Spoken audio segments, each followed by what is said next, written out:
All right, so we are right at 10 a.m. I believe Michelle is with us too, so she should be joining the screen shortly. But I just want to say a big thank you to everyone who is here today at Infotech, and of course, specifically to you for joining us for this panel discussion.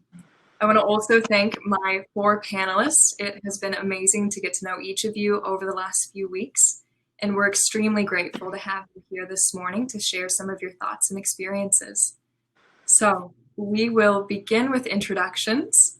My name is Maria Brady. I am the Director of Membership Development here at the AIM Institute, and I am so beyond excited for today's event and to see where this discussion goes to. So I will let Addison Parker begin with introductions.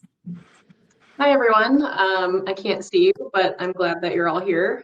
So yeah, as Maria said, I'm Addison Parker. I work as a software engineer at Union Pacific.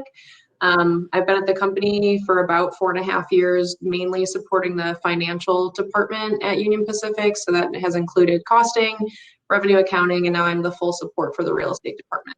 So very happy to be here today. Wonderful. Thanks, Addison. And I will have Vonda go next. Hi, good morning. Vonda Page. I'm very excited to be here today. I'm an organizational change manager at PayPal. So basically that means my work focuses on building strategies to minimize negative impact as we undergo technology, process, and organizational change.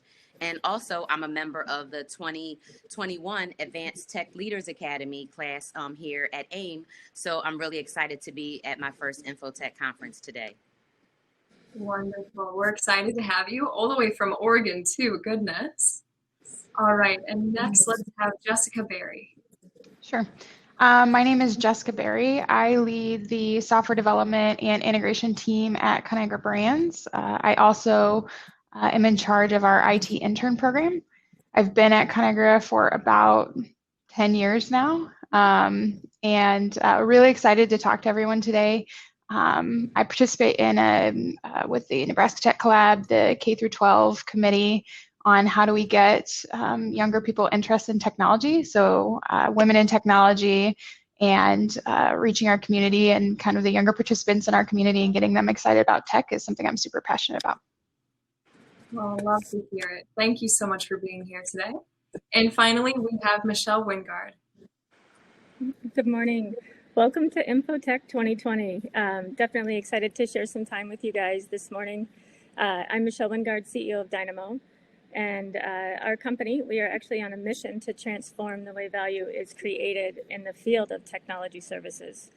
And we believe it's vitally important and critical to help executive leaders and teams build high-performing and diverse organizations by helping ensure that they remain relevant and thrive. All right, I see we have a few more people who have joined us today as well. When we get into this discussion, please feel free to share some of your thoughts, experiences, and questions in the chat. If we have a chance to at the end, we will circle back to those and see if we can get them answered. But let's get into the why. Why did we create this panel? Why are we here to talk about women in technology today? Well, to put it pretty straightforward, technology is a wonderful career to be in, and everyone belongs in tech, which includes women, of course. But historically, if we look at the numbers, they aren't great. This has been a consistent and lasting issue for tech companies to have a diverse workforce. Nationwide, women make up just over 47% of the nation's workforce, but in tech careers, they represent just under 30%. When it comes to women of color, these numbers are substantially worse.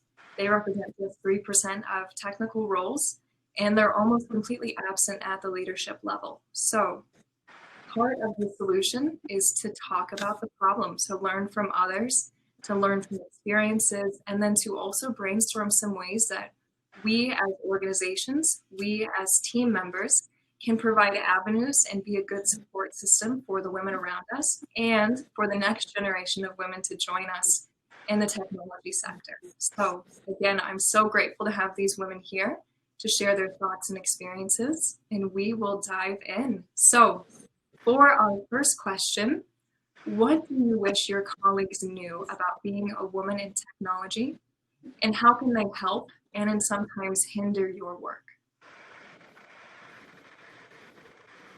So I'll go first. So, when I think about that question, that comes to mind really is that our colleagues really need to know that women, if we are here in tech, that we are capable as well as driven. And we are also seeking career advancement. Several of the studies show that women want to be promoted even at greater rates than men. But we also know, right, that women only hold 38% of those managerial positions. So when I think about, how they can help and or hinder, I really think about it from an organizational change management perspective, since that's my job, right? So what I really think about is that there has to be a planned and actionable steps. And I've learned that these actionable steps, they can be based on what we already know. But that focus really needs to be on the experiences of women throughout that whole talent management life cycle, right? Everything from the way organizations recruit to how they hire, how they help train, develop, and or provide opportunities for promotion and to be able to take those leadership roles. So what it really takes is, specific actionable steps. Yeah, I like how you point out the actionable steps. It almost encompasses the whole life cycle of a woman in tech too, all the way from the beginning to each level that she takes. Mm-hmm. Do you have additional thoughts on this question of what it's like to be a woman in tech? Yeah, so if I think about what I would want colleagues to know about being a woman in tech and kind of how that's impacted me, I think there's this feeling, and I found as I talked to other women in tech that it's shared, that you always have to perform at your maximum. You don't get downtime because sometimes there's not other people in the room. There's not other women in the room. So kind of by and large, you're, whether right or wrong, you're kind of speaking on behalf of women, or at least that's the feeling. So especially when you have a lot of technical depth that can feel like you're representative of all women in tech, and there's a lot of pressure that goes along with that. I have to measure my responses very, very carefully in meetings, right? And sometimes you also get the kind of the mansplaining with the assumption that I don't understand the technology that I'm talking about. And I think a lot of us can maybe relate to, are you really a woman in tech if you haven't been called too aggressive at some point in your career? So I think that these are all things that even when I talk to my male allies and my male colleagues, that maybe they don't have to deal with the same pressure of the too aggressive, of the being the only woman in the room that is just by and large representing all women. Mm-hmm. So I think one way that they can help with that is, well, first you have to become very aware of your own bias when you're critiquing colleagues, right? I think whether you're a man or a woman, like we all have the tendency to be a little bit hypercritical sometimes, but I think in terms of even women talking about other women, you have to be careful, right? If someone is, you should step back and look at yourself and say, like, if this wasn't this person, if this was someone else and this behavior was applicable there, would I still have the same feelings? Because it's so important that we recognize that unconscious bias. Yeah, I agree with that. And I think as well, going off of the, are you being too aggressive?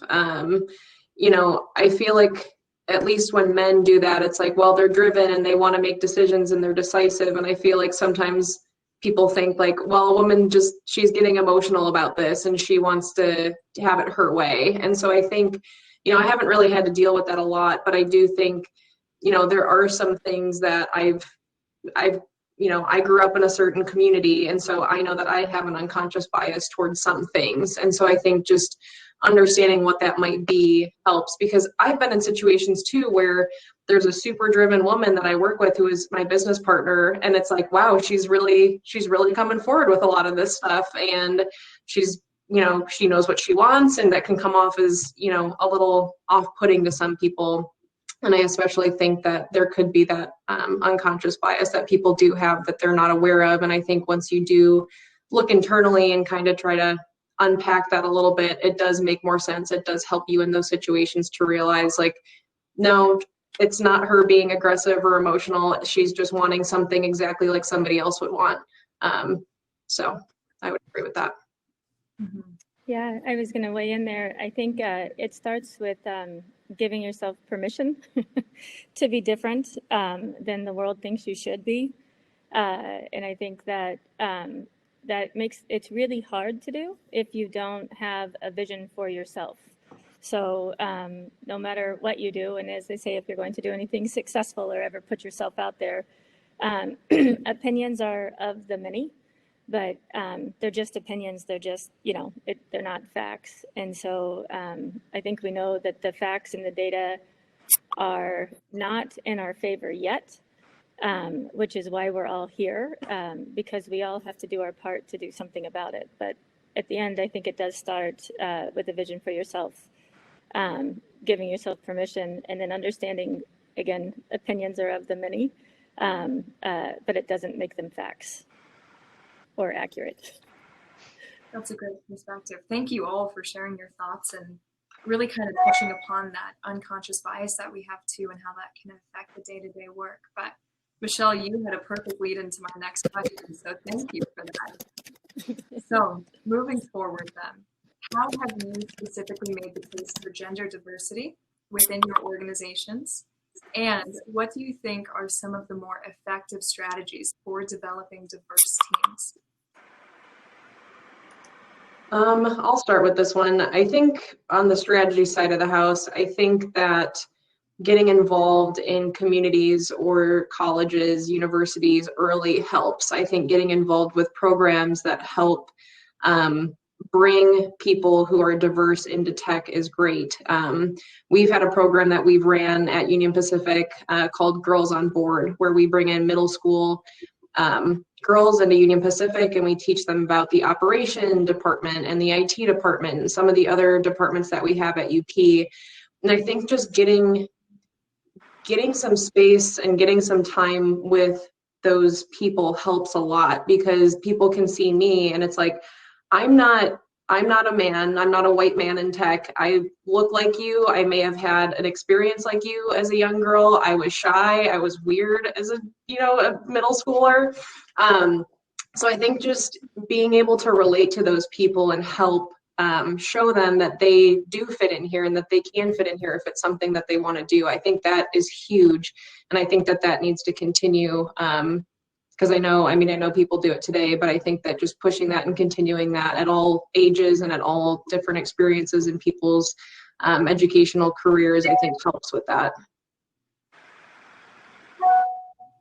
Absolutely. And I've been in some conversations recently to that point, right, about how early on in your career do you start really reaching back, right, and really trying to, find other women of color, young girls, right, whether it's high school or college or early career age, to really start sharing, right, our experiences and our challenges, and helping to mentor and coach them early so that they, are able to, achieve more success. There's some comments in the chat here also, right, about some of these. And one of the points I see from Colleen and some others is really around championing other women. And there's also studies, right, that talk about how men, they mentor men, right? Women mentor more women, but also more men need to sponsor and champion women. There's another notion around, women being overly mentored but under sponsored, right? Back to the comment Addison made earlier about women being called aggressive, right?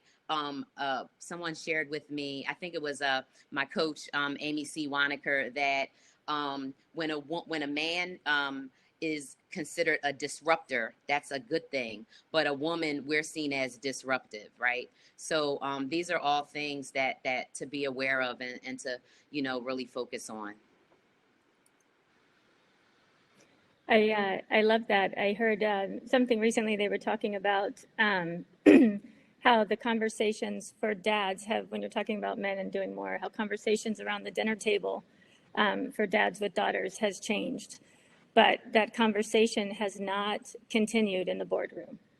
And so I think that right then and there, you understand that if this is something, as I stated earlier, the odds are not in our favor yet.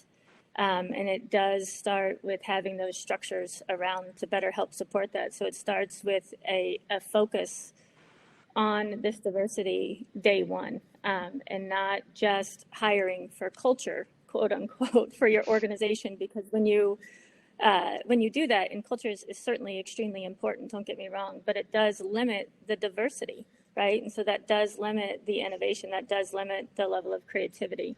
And so, yeah, fully agree around the support structures starting from day one. Yeah, and I think all of us who work in organizations probably know that relationships are currency in organizations. So they're the ability to get things done, and the mentorship or allyship is so important, because if I think back over my career, a lot of the opportunities that I've gotten are not because I just, happen to be at the right place or be a hard worker, right? It's definitely because someone sponsored me and gave me those opportunities. So I think in terms of strategy, we have to look, and I guess I love, Michelle, what you said about hiring for culture, because that's a lot of, through intern hiring, through people that I've talked to, that's a lot of what I hear about. Oh, well, we hire for culture. But I think we really have to broaden the recruiting efforts. And I'm not a big fan of referral hiring, right? So I know you maybe come from the same background as I do, like, let me introduce you and get you into my organization. I think fair hiring practices are holding consistent standards and objective interview criteria. I've been in plenty of conversations where somebody said, I just had a really good feeling about this person. And like, we should recognize that feeling is, I relate to this person, they're like me. And so one of the things you're not going to get if you continue to operate on feelings instead of objective criteria is that diversity of thought that you need to make big changes and solve big problems. So some thoughts there. Yeah, when you limit the diversity of people in your organization, you definitely limit the diversity of ideas. I mean, it's just that simple. And so for a lot of those organizations, and again, that's why we're here, to help them build high performing organizations, because they need all ideas in order to remain relevant and thrive. So fully agree. Yeah, this is all great thoughts. Thank you for sharing that too. And there was a lot of, I don't want to say trigger words, but some trigger words in that for where some of these issues arise from, whether that's the culture fit or, to use saying bossy in certain meetings, how do we move away from hiring processes that are based on feelings and more so on getting into the bigger picture of how they're going to fit into the organization, but the skills that they're bringing with, their unique experiences too that they're bringing with, whether that's their education background, demographic, where they grew up, all of that. So to touch upon that, once we have within the organization, there's another big issue when it comes to women in technology, and that is equal pay. There's definitely been a lot of great strides made. I mean, we now have Equal Pay Day, March 31st, so there are ways this is becoming a more visible issue.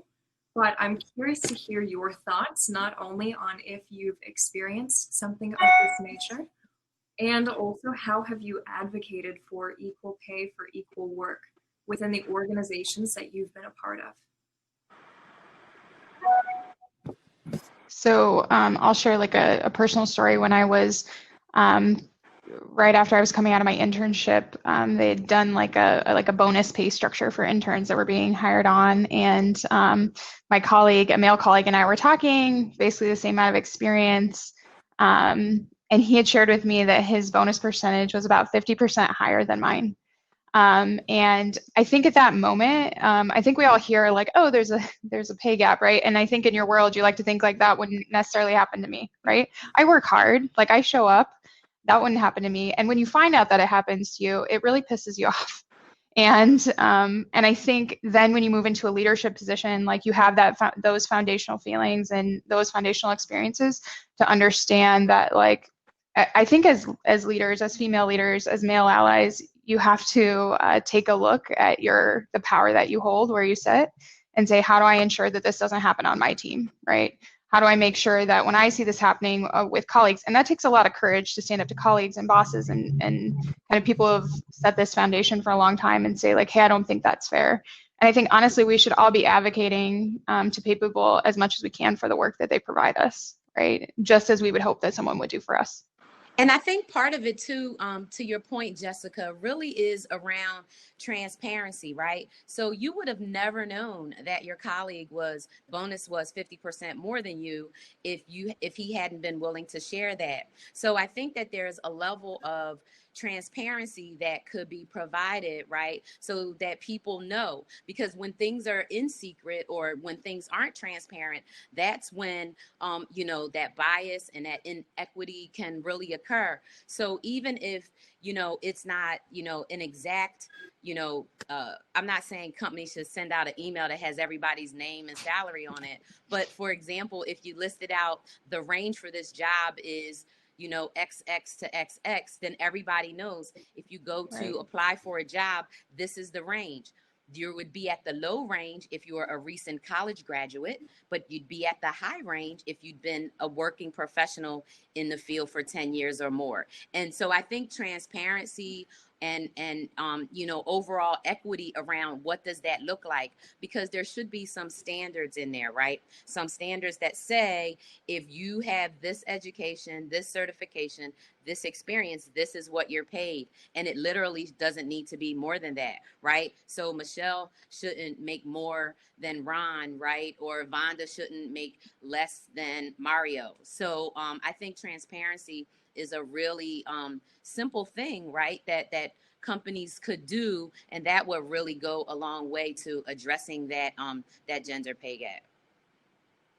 Yeah, I would also just remind people from where we started it, you can and do have the power to leave. Yes. So I promise you, with the experience and with the expertise, there are a lot of people out there willing to pay for it and pay a premium for it. So just as a reminder, again, that power starts inside of you, and you have it. And so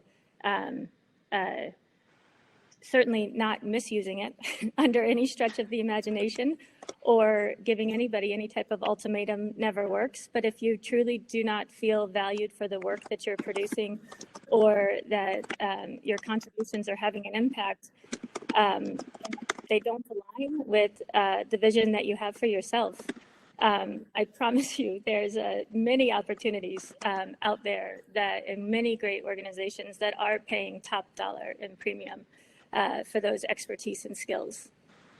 Yeah, I feel like all of you covered everything I've thought of. One of the things that I was thinking in my head when Vonda and Jessica, you were speaking, it was like, well, I could leave if my male coworker, who I know that I'm doing as much as or more, and I know that he just told me his bonus, I can leave, and that's a loss in my opinion. On that's the company's loss, and so I think that that's important. But again, if you had never discussed with him that information, you'd never know. And I think, at Union Pacific, we know what our range is for our specific job title across all areas of the company. So that's really great. But that range is large, and that doesn't take into year-end raise or year-end bonus. So somebody else could get 1% more than me in their year-end raise, and I wouldn't know. We're still in that range, but I don't know where you're at. I don't know if you're now at the top or the middle, and I don't know where you were before that. So I think more transparency helps. And I know that I think studies have been done, and I think at the end of the day, people just want to know where they're at on the scale so that they can help build their skill set in a way to get them to the next promotion or to get them up to a certain level that's compared to somebody else. So I think transparency helps a lot. And I think we just have to get over the fact that people are always going to make more than you. People are always going to make less than you. That's just a fact of life. But to make sure that it's fair, and, if I can tell you exactly what I'm doing, and if it's more or less than somebody else, I should be paid that more or less. It should just be out there on the table. Mm-hmm. yeah, that keyword of transparency and what that looks like, of course, is different with organizations, but knowledge is power. And I really appreciated Michelle's commentary on you have the power to lead. You know, there's, as Jessica mentioned too, there's a lot of pressure to be a woman in technology, to be a high performer.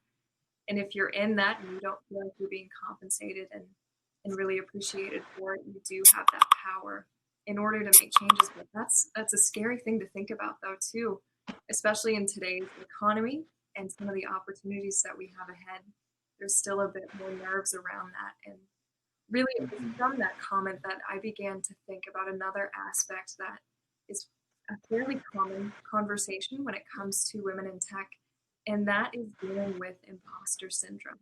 So what this is in the short end is really having a hard time believing in yourself, being a high performer, doing well in your job, but in the back of your mind, you're still having this internal monologue of, you know, I don't think I'm good enough for this.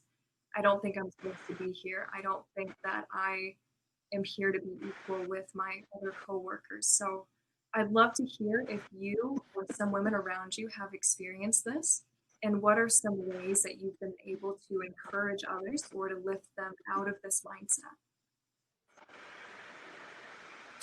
I have an example that I'd like to share. I served as a Year Up intern manager, and I had an intern 2 cycles ago who had some struggles. So her parents were immigrants, so she was a first generation American. She had some different challenges in her learning style, and just have never really had the self-confidence, right? But this was an extremely bright young woman, totally capable. So she was my intern, and I could see right away that she was really smart, a really quick learner, picked up skills very quickly, and had a lot of skills that she just didn't realize were valuable. So I just started talking to her and saying, how, you're really good at this thing. You are really good at these. You're a quick learner. What, trying to ask her, like, well, what's the problem? And she said, I really feel like I have imposter syndrome because my parents were immigrants, all these things. And I really just helped her to see that if you look at what you can do, if you look at your output, if you look at your contributions, when you can see your body of work and you can see how your work has contributed to the team, the organization, the project, or the objective, you can let that go because you've proven what you come to the table with. And I think a lot of times women develop and some people develop imposter syndrome because it's a way that we've been socialized, right? To believe, for example, that women or girls aren't good in math. I've shared a story with people that I was a sophomore in college taking a statistics course, and the professor literally came up to me and said, you should just drop this class. And I was like, I've only been here like a week and a half. Why do I need to drop it already? And he said, because girls aren't really good in math. And I remember that I was like, okay, maybe he's right. And I could have let that, sort of guide, how I chose to go about my life. I didn't, but I did shy away from math. So I think it really does, you have to think about ignoring the messages that don't make sense, right? Ignoring the things that don't serve you well, that don't value you, and really have confidence in what you bring to the table. Yeah, the confident. Oh, Go ahead, Michelle. I was just going to say on that, when I heard you say confidence comes from and is a part of the doing, right? So, and confidence comes from supporting, and confidence comes from educating. And so there's a lot, but not to just to be committed to the doing and the supporting and the educating. The rest will take care of itself. Yeah, I mean, listen, technology is for everyone. And I think one thing, so I came from a kind of a non-technical background with my undergraduate. I thought I was going to be doing marketing, and I kind of ended up here. But it felt very exclusive when I took my first job in technology. It felt very much like I didn't know how to code, so I didn't belong anywhere near a computer, and I was kind of just like it was like an admin function of technology. But technology in itself isn't just coding, right? At its base level, it's problem solving and critical thinking. And so I think you have to reframe, sure, there's high tech jobs, but you really have to reframe the narrative of what a woman in technology looks like, right? It doesn't just look like somebody coding. It doesn't just look like somebody doing, cybersecurity work. It looks like people managing large scale technology rollouts. It looks like, it looks like doing analyst work. It looks like being a conduit to the business to help solve really exciting business problems. And so I think the hardest part about imposter syndrome is like once you bring all this to light, right? Like I'm a firm believer that objective truth always wins out. Like it's going to take a while, but the objective truth, you always get to it. And in the case of technology, I think maybe the broy culture of like startups in Silicon Valley has made it seem like there is one type of woman in tech, there is one type of technology worker. That is just not the case. And as we see business meld more with technology and the responsibilities start to be shared, like it really is, are you someone who enjoys solving problems with technology? Like full stop. Yep. Yeah, I would agree. And there's a girl that I've worked with on my team, and I think she's been out of college for like 2 years now, and she can code circles around some of the guys that have been here for 20 years, 30 years supporting systems. And it's like, I would pick her over anybody else ever to fill a technical role. But that's not the only role that people have to fill. If I'm building a team where I'm going to rewrite a system, I need people who I can put in front of a business partner who aren't going to talk about how we're going to code this using Java and SQL. I don't need that in front of the business partner. I need you to understand the business lingo, translate it into technology terms for my developers. And I need developers who understand, how to understand those requirements, how to take those in and how to code it and how to do it efficiently. So to your point, I mean, coding isn't the only thing in tech. And I think that's something that I've learned a lot in my experiences with internships in my career full time. Is like coding is now 20% of my day. I do a lot of other things, and I still provide a lot with that 20%, but I provide a lot more with the other 80. So I think that's important too. And you're right. I mean, it is about working with a team and figuring out how to solve difficult problems and doing it efficiently. And that's what a lot of engineering is. So love to see Vonda is just attacking these questions in the chat too, which has been wonderful. I'm trying. To point out one that was just asked too, and that was, what training should women be taking advantage of if it's not offered internally? Vonda commented back about some career advancement opportunities and learning how that occurs, but I wanted to see if the panel had any other ideas of some additional trainings or leadership trainings that women could be taking advantage of to help them to take on the next step in their careers. So for me, I have kind of like a 3-pillar approach to career advancement and learning in general, right? So you can have formalized training, which I think there's a ton of good stuff online that you can take, and that kind of gets you the foundation to be able to ask the right questions. Then you have the experiential learning component of growing, right? So you have to put yourselves in situations where you're probably uncomfortable. So maybe that's volunteering for an organization that you're passionate about.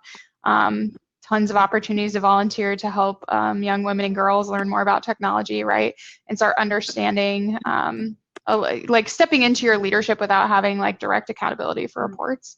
And then there's relationship building. And so I would by and large say that the last two are the most important part. Formal training, sure, important. But really when the rubber meets the road, it helps you learn how you react in that situation and helps you find your own gaps to move forward. And the relationship part, probably the hardest for, I'll just speak for myself, to be able to comfortably reach out to other women and leaders at other organizations and say, hey, how do you do it? I'm interested in hearing a little more about you, and then eventually forming that kind of like partnership or mentorship relationship. Because I think, at least for me as a woman, I want everything to feel authentic, right? And I don't want it to feel like I'm just, I'm calling up Michelle because, there's some kind of like advantageous thing going on, right? But I think women have to feel comfortable stepping into that relationship mode and saying like, how can we build a relationship based on your successes or things that I want to know? and how can that be mutually beneficial? Women empowering other women. Yeah, very excellent too. And on that note as well, you briefly mentioned it too, but how have mentors impacted each of your careers from where you're at now and even where you see yourself in the future? Sure. So I have worked for the same manager for my entire tenure at UP. And he's done a really good job of giving me new opportunities that come up, and always being there to say, I'm not going to let you fail, but I'm going to let you lead.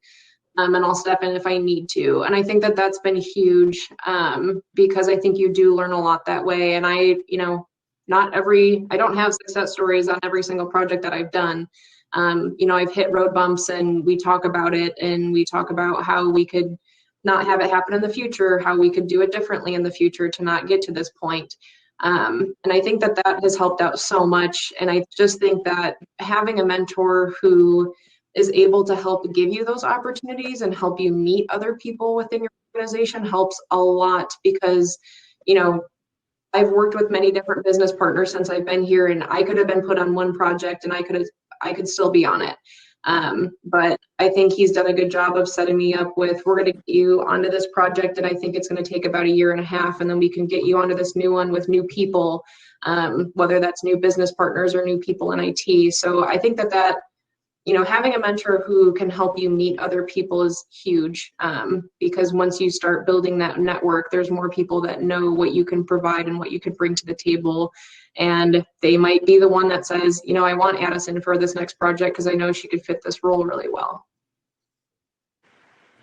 When I first got into tech, like really exclusively, a long time ago, my first woman boss, she was going away on a vacation for 2 weeks, and I was working on a big project. And she said, "If you really need me, you can call me." She said, "But you got this."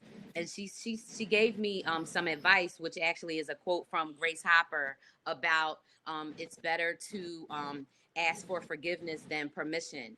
So as a mentor, when I think about her name was Joyce Blowert, and her giving me that advice, I have used that, to really think about how I go about doing work and how I execute and how I perform.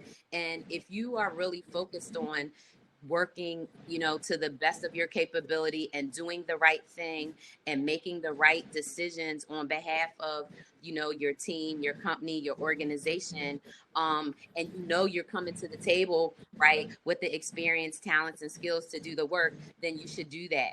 And I'm thinking about that also in the context of Shreya's question in the chat about, motivating and supporting women to express themselves. And it's really about you having that confidence. If you got hired, you definitely, have what it takes. And so do it and ask for forgiveness later, right? We were talking earlier about women being called aggressive and assertive and disruptive, but if that was those comments were coming from our male colleagues, it wouldn't be seen in a negative light. So sometimes you just have to just do it, and don't be overly concerned about being liked, because you know what, if everybody is liking you, you're not doing something right anyway. That's not my quote, that's from somebody else, but I don't remember who said it. But that's true, right? And so I think we concern ourselves as women about being amenable and being likable and being kind and sweet and all of those things. And so when we come into the workplace, right, the expectation is like we're still going to be that way. But when we come to the workplace, we're just as serious, committed, and focused of doing our work as everyone else is. And so we should be treated as such, and we have to demand that of those with whom we work. Yeah, fully agree. You have to own and understand the struggles and the triumphs, right? They impact everybody. I think for women in tech specifically, because I saw a great, it's hard to be what you don't see, Jessica. And so I think that is the biggest part of having more women role models, more women in the boardrooms, more women at the table. and more diversity just in general in all of those as well. And then just not being afraid to put yourself out there. And so I was extremely fortunate to have phenomenal mentors very early in my career. And then I also went a big period in my career where I did not have any mentors at all. And so stepping back and understanding and owning both sides of that, and now making a decision about what type of organization we will be, absolutely impacts that. And again, that focus and that investment and that commitment has to start day one. Yeah, and to Yeah. one more thing, like I have always been told, as long as you're doing the right thing for the organization, people will respect that. So I think, you know, you can, if you know it's going to be the right thing for the organization and you know that you're not making a decision because it's what you want and what's going to be best for you or your team, and you're thinking about the organization as a whole to benefit it, I think a lot of people are going to respect that and they'll understand that you're making a good business decision.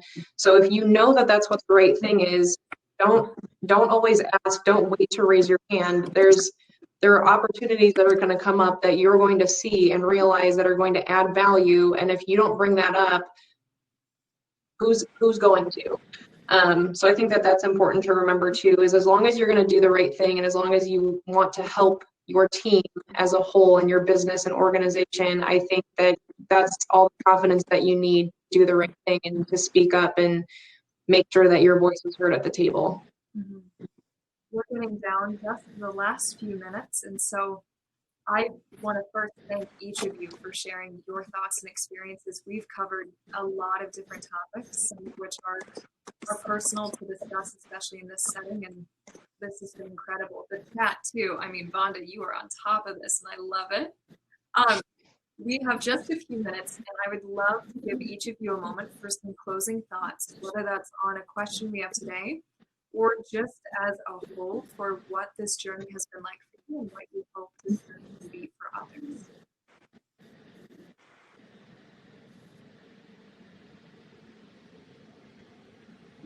Who wants to go? I'll start. I would say I think the big thing that most people should walk away with when they're trying to decide if they want to do something is, are you passionate about it? And is this going to make you happy when you go to work every day? And if that's where you fit in, if you're a male who wants to be a nurse, if you want to help people and that's going to fill up your bucket every single day when you get to work and when you come home, do it. It doesn't matter if you're going to be the only one. Work isn't the majority of your time, but it takes up a lot of your life. And I think that if you don't like what you do, that's going to cause a bad work-life balance for you. So I think you have to find something that you really like, and I think that you just have to figure out how to get yourself to that table and keep pushing hard to get yourself there, because that's going to help you out in the long run. If you don't like what you do every day at work and you work 40 hours a week, that's not going to be good for you. So I think, build your network, talk to people who look like you in that field that you want to get into, and just know that there's always been somebody who's been the first person to do something. So if that's you, great. And you're going to lead the way for other people that look like you as well. Yeah, so if there was one thing that I would want people to kind of take away from this, and probably what I spend a lot of time talking to college students about, is that technology, I would highly recommend a career in technology because technology is for everyone, right? We have to get over this. Technology is just these high-tech jobs.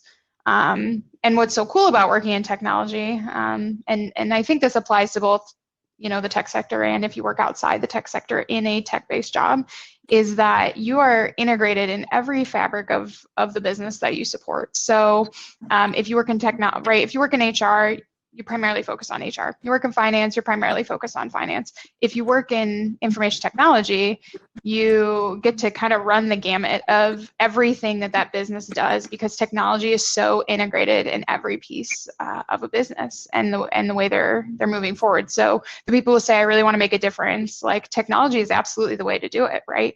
You can impact the bottom line, you can be a change leader, you know, from transformational programs to, you know, system upgrades to process changes to being a valued business partner.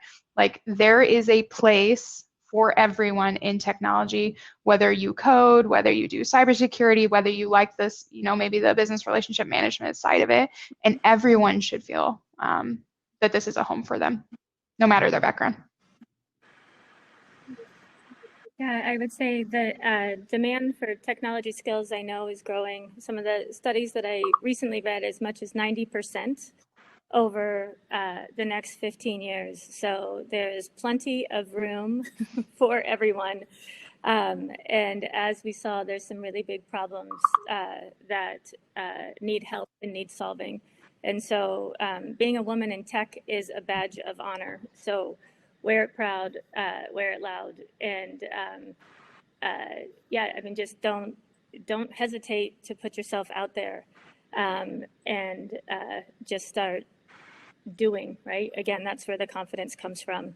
And so you've got the power, you've always had the power. And clearly what we have done, you know, we're riding on the interest of a lot of great people before us. And what we've done to date isn't impacting it enough. So we absolutely, there's never been a greater time to join the field, and never a greater time to help everyone solve these problems. And I think, you know, just to tag a little bit on to the end of what Michelle is saying, you know, really, I think women need to go for the career in technology that they want. If you want to be an architect, if you want to be a CIO, if you want to be a reliability engineer, you need to just go for it. So whatever you need to do to, you know, take hold of your own career so that you can grab the career you want, we can do it, right? And we don't have to let the barriers that we know exist, you know, to Jessica and Addison's point earlier, we don't have to let those barriers hold us back from getting the career we want. And to Michelle's point, right, around, you know, how we can demand what we want, and if we don't have it, right, we definitely can get it, because our skills are in demand for sure. So, you know, whatever we want, I think we should go after it. And I also invite, you know, our allies, mentors, sponsors, men, especially in leadership position, especially white men, Indian men in leadership positions, you know, give women opportunities and recognize that if we're there, we want them and we're capable. Oh, I love it. Addison, Vonda, Jessica, Michelle, thank you so much. This has been an absolutely amazing discussion. We are over time just by 2 minutes, and I'm going to call that a success. So thank you. And thank you to everyone who was here with us today virtually. Please continue to add questions in the chat. We may be hanging around here. Another option as well with Hopin, you can send direct messages to people.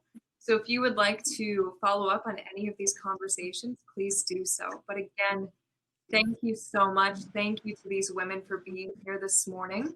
And I hope you all have a great rest of your day. Thank Thanks, you. everyone. Thank you. Bye. Bye.